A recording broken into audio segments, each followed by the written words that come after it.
Hello, everybody. Thank you for having me. My name is Sophia Tamarkin, and I'm here to share my story. I think after you hear it, you'll appreciate your life, your opportunities, your beginnings. I was born in 1976 in a world that no longer exists, and in a country that's no longer on the map. It's called the Soviet Union. Now, I have friends here that are also, whose parents are from the Soviet Union, but I'll consider it as if you don't know about the world that I come from, and start from the beginning. Now, communism came to Russia in 1917, so that you can understand where we're holding. Now, my grandmother is still living, thank God. She's 95 years old. She's Ellie's great-grandmother. And she herself, in 1924, was born after the revolution of 1917.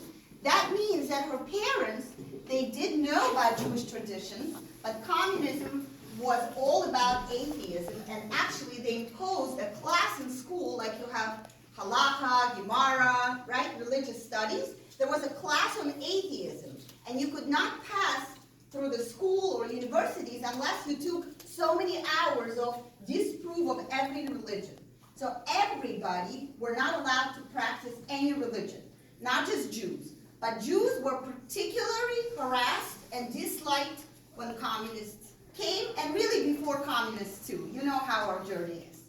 So my grandmother grew up in a world where her parents already knew,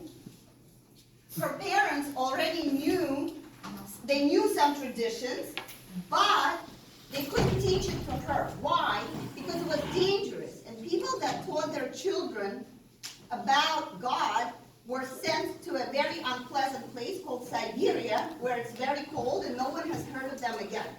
So my grandmother's parents, they knew about holidays and keeping kosher. Maybe they couldn't do it because of their situation. Maybe they did some of it, but they couldn't teach the child. Why?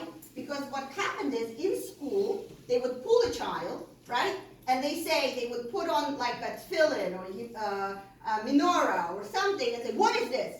So a little child, maybe at the age of 5, they wouldn't know not to say, right? So they say it's a menorah. That's it. The whole family might disappear, because that means that a child saw a menorah in the house.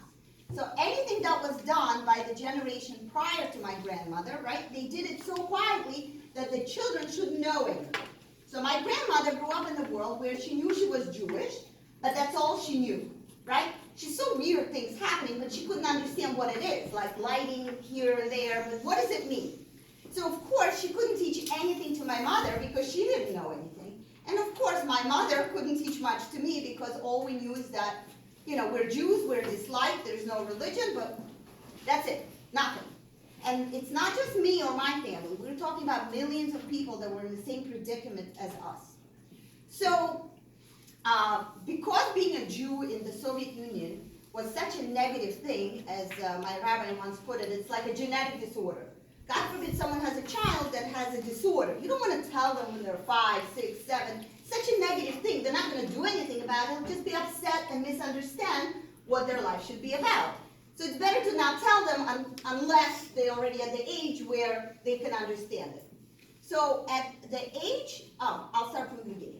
We lived in an apartment building. My grandmothers both were doctors. Jews in the Soviet society reached magnificent success. Because if you're a doctor, if you're an engineer, my father is a very brilliant inventor that actually was recognized by the Soviet Union despite of the anti-Semitism, because they couldn't ignore what he has invented in 1980.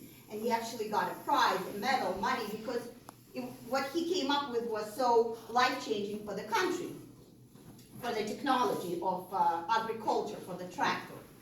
But for him to do that, he had to collect Russian names to put on his patent. So he thought of this idea himself, but his last name was Rabinovich, right? So he had to come up with people that were willing to go with him to offer this to the Soviet government as an innovation. So of course, you know, Smith, Johnson, Thomas, right? You understand what I mean, non-Jewish names. So he had to put a lot of non-Jewish names and him on the bottom, and because it was so brilliant and because his name was already on the bottom, like, fine. But being as Jew, standing alone, was completely impossible. So you had to be on the top of the society to survive survive, just be part of the society. If you are like mediocre, like a C student in school, you're done. You can't survive. So you have to be an A plus to live a C life, considering that you're a Jew. I think I'm making it clear, right? Okay, so my grandmother was a doctor. Everybody lived in apartment buildings. The government controlled everything. The government started, how would I want to control your mind? Let's just say I want to control you. I want to make you into robots. You have to dress the same. I will undress you and issue a uniform. Everybody will look exactly the same, and I will replace the abundance of clothes in the store with only the uniform I want you to wear. So let's just say the whole country had 10 dresses. That's it. I can't buy an 11th dress to stand out. There's only so many shoes that the government allowed for. So if you look at the room, what are the chances statistically that someone has your dress if we have, I don't know, 40 people here, right? So everybody's furniture looked the same. The same idea applied everywhere. Everybody's furniture looked the same. Everyone's clothes looked the same, right? Key locks. There's a Russian movie about people switching apartments because the key works. There's only 4 locks, let's just say, in the city. So theoretically, if you have an aunt, an uncle, and grandmother, one of your locks would fit someone else's door. And it's a comedy, but it's not funny at all, right? Think about it. Everybody are like robots. So if you're dressed the same, your life is the same, everyone gets the same salary, you start thinking the same. You become like a zombie. You can't think outside of the box because all you know is a box. And we're not talking about your life in 1 week. We're talking about generations. So I came around in 1976, and this started in 1917. So you can only imagine by the time I came around, people were really zombies. Like, we were like robots. We couldn't think of outside of the box because we didn't know that we are in the box. You understand? We didn't have the idea of freedom or trying to understand how can I be different. There was no such concept. You didn't know that this exists. So my grandmother was a doctor. In the middle of the night, 3 weeks after I was born, someone ran to her apartment and started knocking on the door. What happened? There was a girl that lived right underneath her apartment, and her mother gave her a bottle, and she sucked on air and became black and blue. Right? This happens. But because she's a doctor, an ambulance does not come in the next 24 hours, in the middle of the night, she saved her life, this girl's life. So this girl became my best friend, right? And her life was spared because of my grandmother. So every day, we went to the same school, same grade, we're 3 weeks apart. She would pick me up, and we would go to school and back, every single day. One day, I still remember where I was when this happened, and it has been quite a few years ago, 35 years ago or so.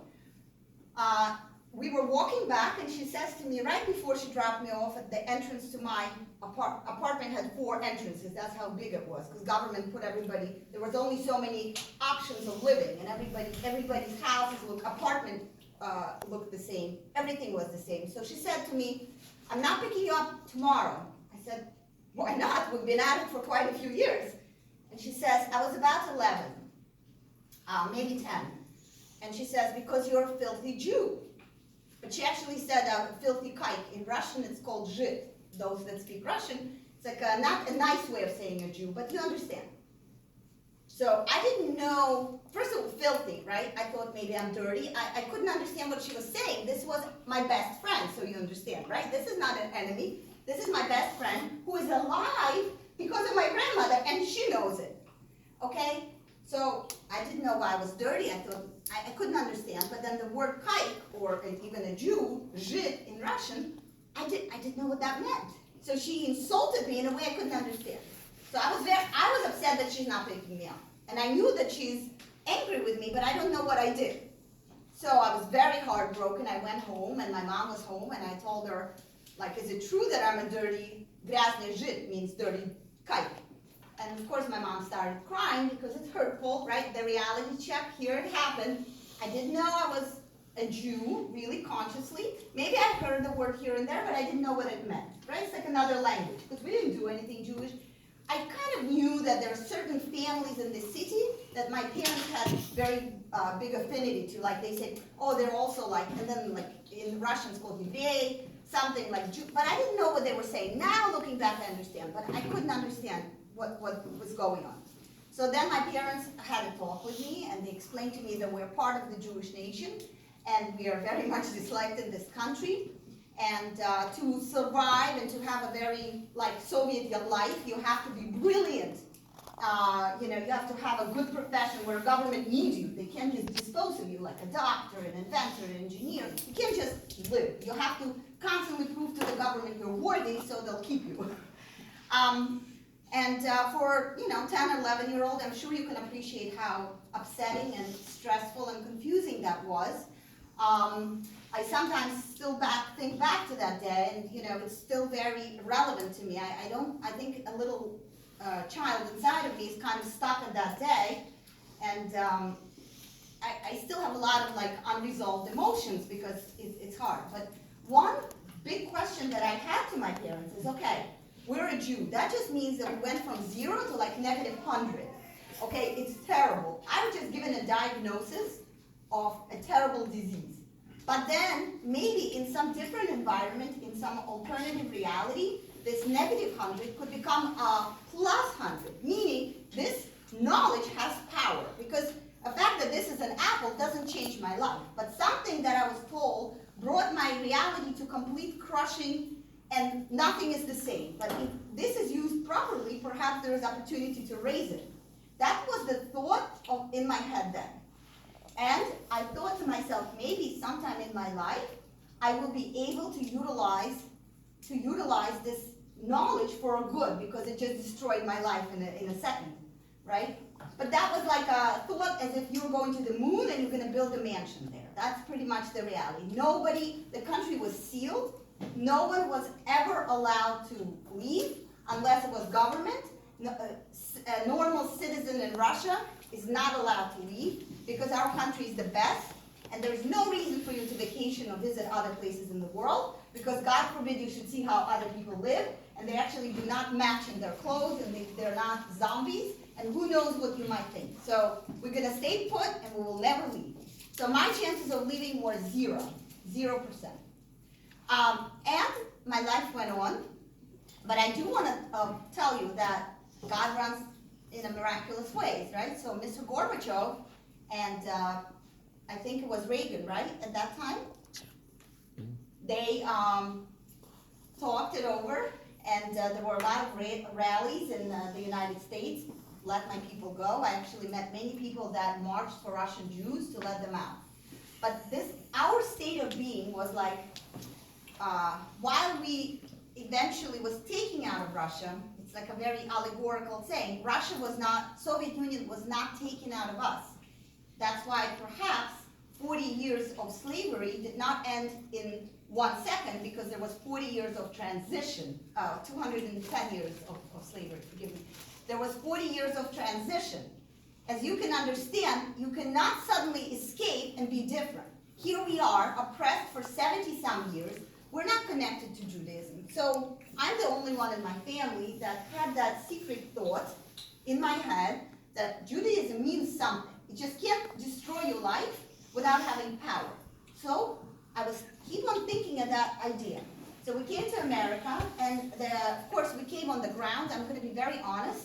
Perhaps other people don't say this, but I feel like if I came here and you have my attention, and I have yours, I'm not going to play around. Like, we came here stating that we were oppressed, which is true. We wanted religious freedom, which is very true. But did we really intend to have that religious freedom and practice Judaism? Absolutely not.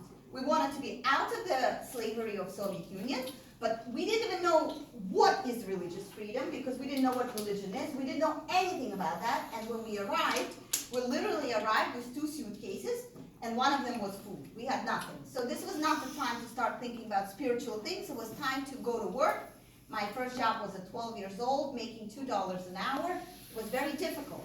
My parents worked the second they landed. My father went to work the next morning at the bakery, making $4 an hour, and he's a huge professor. So to show you that my parents valued freedom, the first crack of government saying, let my people go, whatever. My parents were the first family from my city to drop everything, and the government tricked all the people that wanted to leave, the escape you had to sell your citizenship back to the government, right? So how much do you have? I don't know, 200,000? That's how much, if you want to leave, that's how much it costs for you to leave the country. So they really stripped us of everything. We had nothing. I still have clothes that we've collected from garbage days when people put out bags.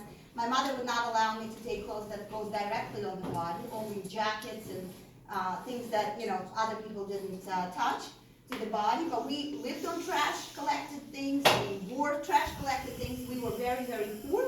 But in Soviet Union, my parents did have status, despite the fact that we were Jews, because my grandmothers were doctors, my father was an inventor, and considering the box of the society, we were on top of it. We did have a beautiful apartment, a summer house. I mean, it was not like you can imagine, but still, we were on top of the society despite being Jewish. So here we are, as poor as you can imagine. And what do I bring to my parents? I want to learn about God. And they say, how about you go and you make eggs for your brother, okay? They are not interested in teaching me about God. They're not interested in insanity. Life is hard. They're working 20-hour days to make the ends meet, to pay mortgage, to pay rent, to buy a car, to put food on the table. Literally. We never starved. We had limited things, whatever government gave maybe, but we never been in such predicament. So my parents are very special people because they value unknown freedom. We had very little knowledge. We were the first family to leave. So the only thing we knew about America is the propaganda that Soviet government gave us. They would show us videos of homeless people going through garbages. They probably went to Times Square and maybe even paid actors to do it. I don't know. I wouldn't be surprised. So a lot of people in our lives in Soviet Union, when they said they knew that we were leaving, they were genuinely concerned, like colleagues of my father. They respected him. They said, are you kidding me? You're going to be living with these homeless people, like roaming through garbage. And he says, no, there must be something more to it. It just can't be. They wouldn't work so hard to protect us from knowledge if there'd be nothing good in this world, right? If there's nothing out there, then why do you have to create so many barriers for people to know the truth? People would go to jail if they listen to BBC, right? American and English station in the radio. So why are they working so hard to protect what's happening on the other, right? On the outside world. So my parents are visionaries, really. And when we came to America, I kept on nagging them and asking them to teach me about God. And here's how funny it is. There was a Hayas, an organization. They said, we'll give free Jewish education to Russian Jews. So I was on cloud nine, and this school was the first religious institution I've ever stepped foot in, because even my son Eli doesn't know it. This used to be at Hebron. And in 1990, they said, take your daughter, we'll pay for her. There were Jews that they understood that the chances of me learning about Judaism were zero if they didn't step in. Who's going to teach me?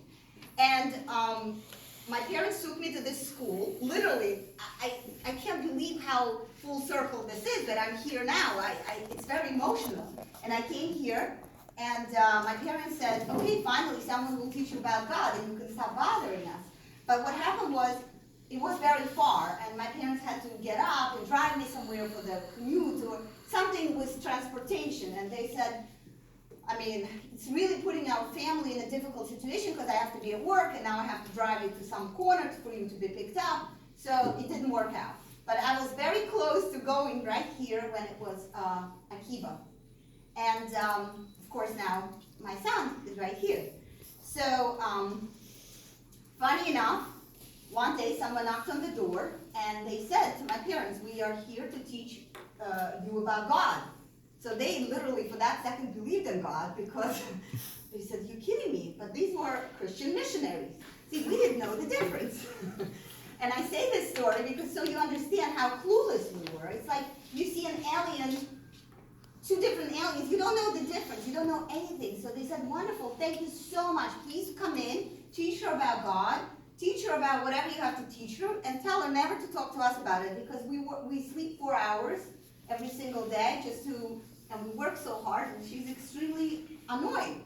So these people, they came to my house twice a week, on Tuesdays and Thursdays, from 4 to 7, and they brought me all the books, and they were very colorful, Christian missionary books. And as I didn't speak much English, that's to add to the fun of my adventure, right? I didn't speak any English, but they would point to pictures and say God. And we all understand what kind of pictures they would point to, right, when they say God. And I don't know, it just didn't sit with me. I was 14, it just didn't sit with me. I did like they took me out for ice cream, right? I never had ice cream, like ice skating, all nice things. They were nice people. I mean, I now understand they had agenda, but I thought they were nice, but I just couldn't. I looked at the picture of God, and I just couldn't think that this was the God that I felt existed in my gut. So eventually someone that was in America a little longer than us came at the time they came, and they said, why are you here? So he said, this woman said, well, we have Sophia here, you teach her. And I said, do you know this is a Jewish family from Soviet Union? And yes, so what's the problem? Right, so that friend shoved, I've never been that embarrassed. He opened the door and shoved everything, like all their books, and he threw everything down the steps in the apartment building. And one thing he did not grab was the black Bible, the one in a hotel or a hospital, right? Because it wasn't colorful, it melted with the table, kind of. So as he was busy, being so ungrateful to these wonderful people, I thought to myself, right? I couldn't understand why he's so furious with them. I've never seen them again. I grabbed this black Bible, and I thought this is my last remaining Jewish or godly article, and I hid it like under somewhere, and I actually started reading it myself every single day, because here I lost the only teachers I had. Good or bad, they were my teachers. So I started reading. I didn't speak English so well, and I don't know if you ever read English translated Bible, but I do not recommend it strongly. Okay, it's very foreign, and I thought to myself, whoa, I really belong to some strange tribe of people. I couldn't understand what I was reading. Before I got to the New Testament, because I was moving extremely slow, someone told me that Jews do not read New Testament. I didn't know what's New Testament, so they opened the half and say, that's the New Testament. So I put I remember a paper. So I'm thinking, when I finish this, I start from the beginning. I'm a Jew after all. Then I saw a movie called Yentl. I don't know if you guys know, there's an actress called Barbara Streisand, and she wants to learn Torah, and she sneaks into yeshiva. It's like a whole journey. But I saw her light Shabbat candles, but I didn't know necessarily what Shabbat, because I didn't know what Shabbat is. It could be any day of the week as far as I'm concerned. So I worked for $2 an hour. I had some money. I went to the store and bought myself 2 candles. And it's funny enough, it's probably, I don't remember when it was, but probably after Christmas they must have been on sale, because these are red Christmas candles, of all the candles, they must have been on sale, right? So I bought them, and I lit it like I saw in the movie, and my father thought it was next level of insanity. What does this girl want? We brought her to America? Isn't that enough? We got her teachers. It didn't work out. So I started doing what the movie did, and interestingly enough, my father took a picture of me.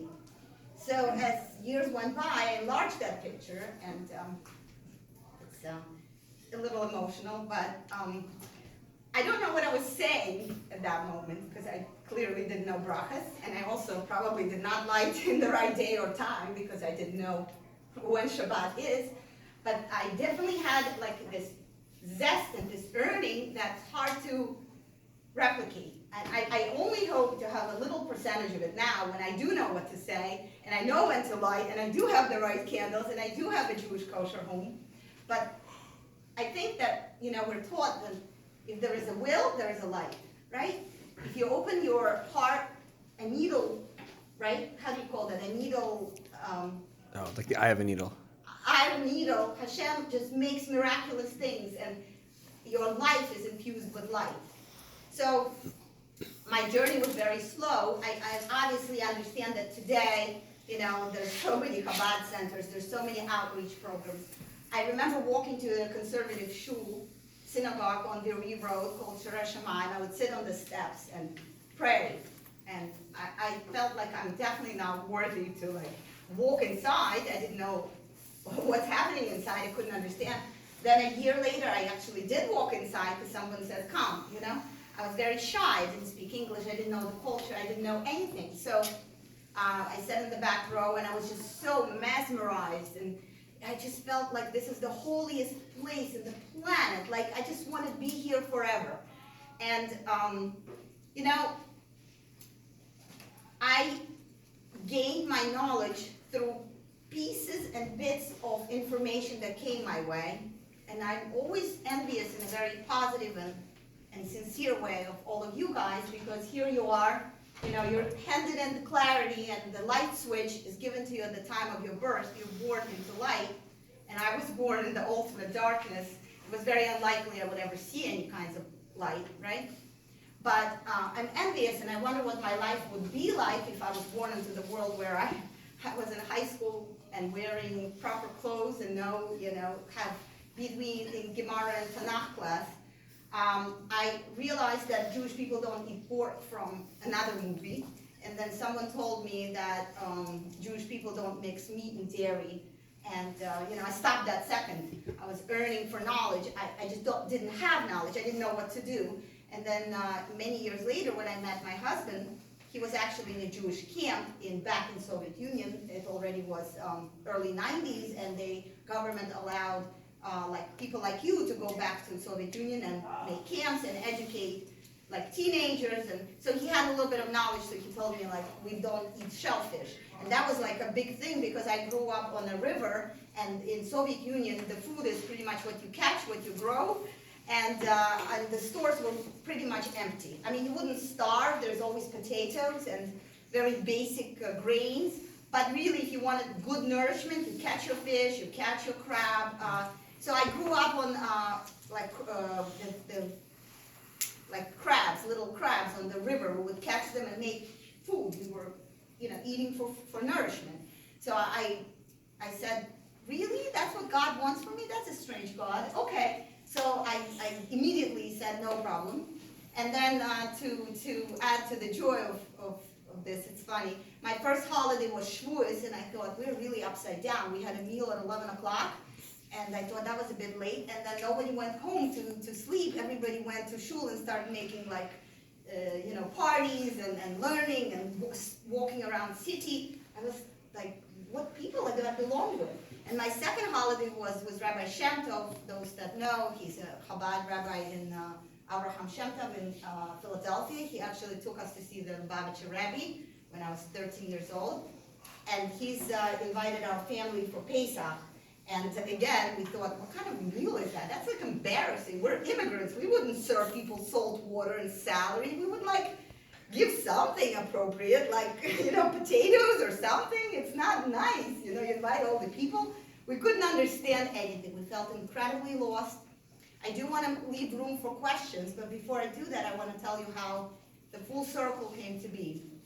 About 10 years ago, 2008, Liberty Medal was given in the Constitution Center to Gorbachev for allowing Russian Soviet Jews to leave Soviet Union. And I was at that event, and I actually met Gorbachev, and I asked him for his autograph. Seems like a right thing to do, right? He changed my life. And he very clearly stated to me, looking right into my mind, he said, your life is my autograph. And that's, I think, a very profound statement, because if I am Gorbachev's autograph, then all of us here are definitely Hashem's autograph. We're here to shine. We're here to shine from exactly the place where we stand. We all come from different stories, different destinies, different families, and you're here to grow from the place where you're put in this world. But one thing for sure, no matter where you are, your only goal is to turn darkness into the light. Thank you.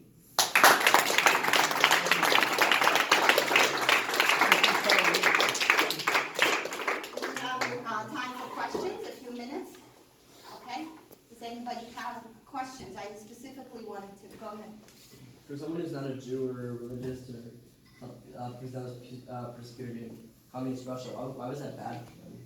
Okay, so first of all, there is no religion, not just Jews. They took churches and they made swimming pools out of them. There was no religion. And whoever tried to practice, they'd be sent to Siberia or killed in a way that suddenly people would disappear. So, yes, so why is this a bad world? I think that it's hard to explain what is, okay. You have no place, no outlet in your world to express your identity. They tell you what to think, they tell you what to say, they tell you who to be, they tell you what to wear. But inside, we have a soul. So somebody like me, I'm a very defined person, I heard my soul screaming, like, you gotta have outlet to express yourself. You can't be put in the box like that. Some people, a lot of people drank. Also, people don't say that to be the truth, but I want to tell you the truth because I was there.